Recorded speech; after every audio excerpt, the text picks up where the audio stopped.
ప్రభువైన యేసుక్రీస్తు వారి యొక్క అతి శ్రేష్టమైన నామంలో దైవవాక్కు అనే ఈ ఆధ్యాత్మిక కార్యక్రమాన్ని చూస్తూ ఉన్న మీ అందరికీ కూడా నా యొక్క హృదయపూర్వకమైనటువంటి వందనాలు తెలియజేస్తూ ఉన్నాను. ఈ వాక్య సందేశాలు మీకు ఆశీర్వాదకరంగా ఉన్నాయని నమ్ముతూ ఉన్నాము. వీటిని మీరు వీక్షించండి, వీటి కొరకు ప్రార్థన చేయండి. ఇంకా అనేక మందికి ఇవి చేరుటకు మీ వంతు ప్రయత్నము, సువార్త పరిచర్యలో సహకారము చేయాలని మరి మిమ్మల్ని కోరుతూ ఉన్నాను. ఈ దినము కొరకు ఒక వాక్య భాగాన్ని మనం చదువుకుందాం. 34వ కీర్తన 4వ చరణం.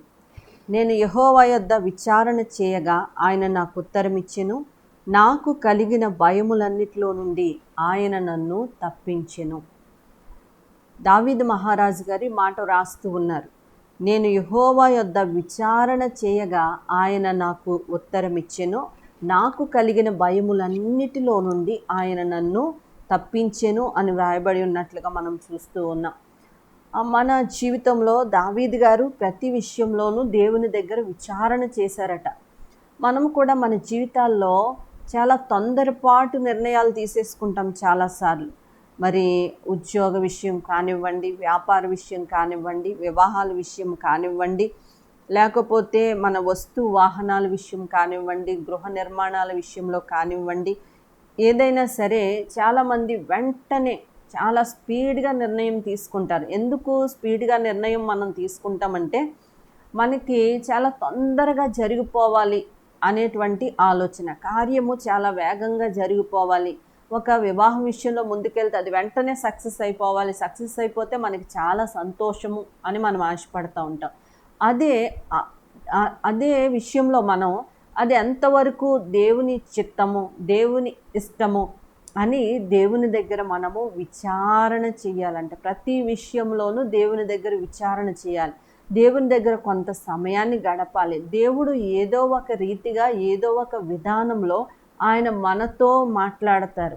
మనకు తన యొక్క మార్గనిర్దేశకం, ఆయన తన గైడెన్స్ అనేది మనకు తెలియచెప్తారు. కాబట్టి ప్రతి విషయంలోనూ మనం చాలామంది చెప్తారు కదా, మరి చేతులు కాలిన తర్వాత ఆకులు పట్టుకున్నారు అంటే చాలామంది ఏంటంటే నిర్ణయాలు స్పీడ్గా తీసేసుకున్న తర్వాత కొంత జీవితము నాశనం అయిపోయిన తర్వాత అప్పుడు ఆలోచన వస్తుంది నిర్ణయం కరెక్టా కాదని. అలా కాదండి. దావీదు గారంట ప్రతి విషయంలోనూ దేవుని దగ్గర ఆయన విచారణ చేసేవారు. ఒక యుద్ధానికి వెళ్ళాలన్నప్పుడు దేవుని దగ్గర ఆయన విచారణ చేసేవారు. ప్రతి విషయంలోనూ ఆయన విచారణ చేసేవారట.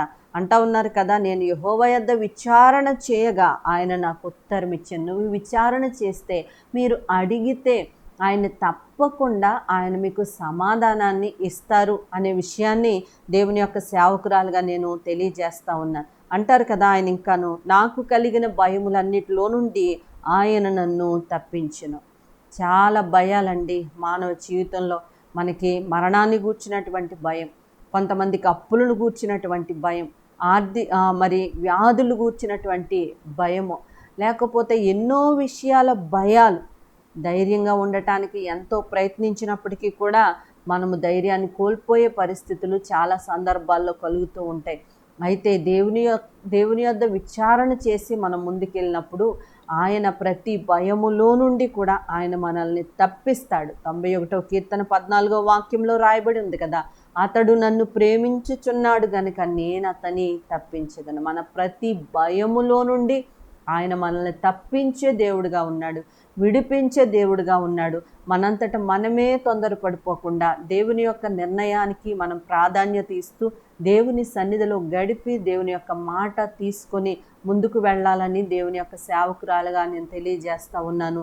దేవుడి మాటలు దీవించును గాక. ఆమేన్. ప్రార్థన చేసుకుందాం. ప్రియ పరలోకపు తండ్రి, మీకు స్తోత్రం నాయన. ఈ దినము ఈ వాక్య సందేశము ద్వారా మేమందరము కలుసుకోవటానికి మీరు ఇచ్చిన కృపను బట్టి వందనాలయ్యా. అయ్యా, ప్రతి విషయంలోనూ నీ దగ్గరకు వచ్చి నీ సన్నిధిలో మోకరించి ప్రార్థించి మీ చిత్తాన్ని గైకొని ముందుకు వెళ్ళు కృప మాకు దయచేయమని అడుగుతా ఉన్నాం ప్రభా. నీకు స్తోత్రాలు. మా జీవితాల్లో మా నిర్ణయాల కన్నా మీ నిర్ణయాలు శ్రేష్టమైనవని ఎరిగి ముందుకెళ్ళటానికి సహాయం చేయండి అయ్యా.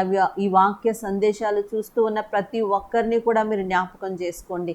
ఏ ఇంటిలో అయితే ఈ స్వరము వినబడతా ఉందో నాయన, అక్కడ మీ పరిశుద్ధాత్మ కార్యాలు జరిగించమని మీ సన్నిధిలో ప్రార్థిస్తూ ఉన్నాము నాయన. ప్రతి కుటుంబంలోనూ నెమ్మది సమాధానము దయచేసి వారికి ఉన్న ప్రతి విధమైన భయములో నుండి వారిని తప్పించి సహాయము చేయమని నజరేయుడైన యేసు దివ్యనామంలో అడిగి వేడుకుంటూ ఉన్నాము తండ్రి. ఆమేన్.